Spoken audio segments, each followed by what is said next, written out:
So, because I have a lot of reading to do in this review, I'm going to keep it very short about the introduction. This is the Alice Porter by BrewDog. I generally do not love BrewDog beers because they're very well marketed, but generally not very good from what I've tasted. I might redo some of these beers for my review series, but for now, the Alice Porter.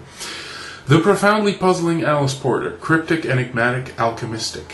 Few beers are shrouded in secrecy like the Porter, a beer whose roots are said to be punctuated by hurried footsteps along cobbled London streets and swirls of mist from atop the River Thames.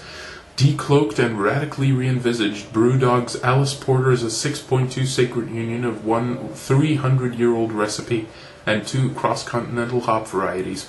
A delicate mirage of chocolate, red fruit, and burnt sugar let Alice Porter whisk you away to a forgotten time juxtaposed against the backdrop of modernity. And then, before you know it, she's gone, tumbling down a rabbit hole into the same obscurity that first caught your attention.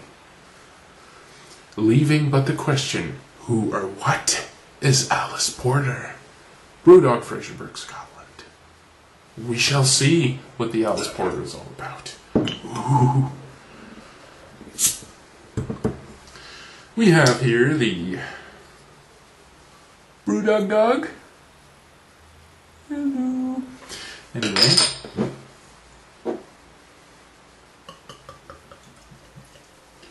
Doesn't pour extremely dark. Seems to be Coca-Cola color. Nice head. Looks pretty cute.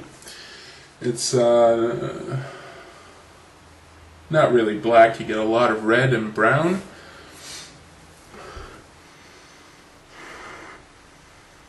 Oh dear. What's this all about?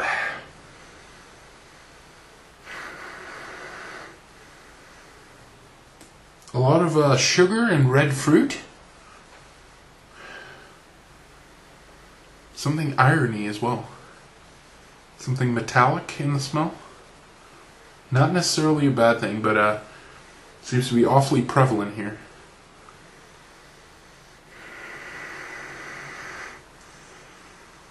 Yeah, something quite savory as well, but the metallic quality in the red fruit seems to be very prevalent. Anyway, let's give it a taste.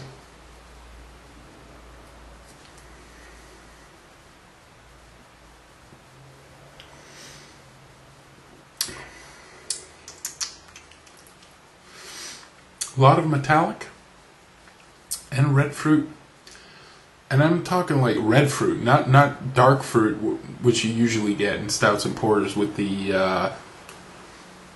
like the almost heavy damp sweetness.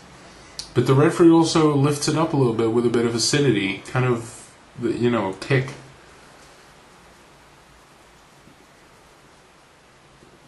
Yeah, definitely a sort of fresh, singy red fruit kick. Let's see what's in here.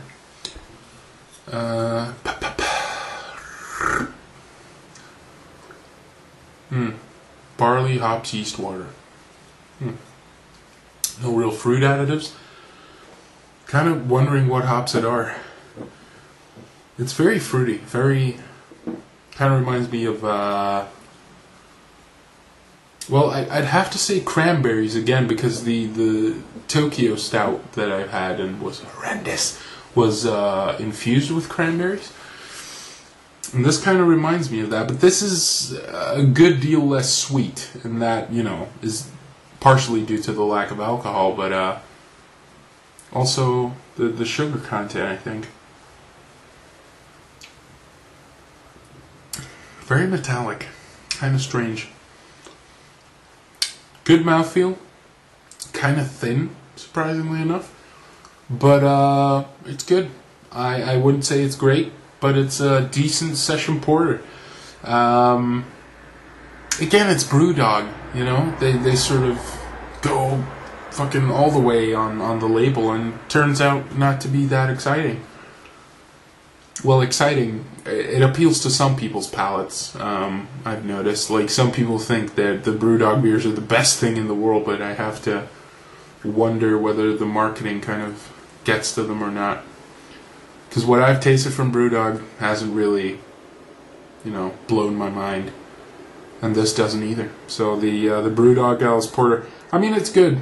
I mean, if you find a couple of bottles of it and it's reasonably priced, get it, you know. It's good, but it's not great. If you're expecting a really good porter, I kind of steer clear, but this is middle of the road, but still good.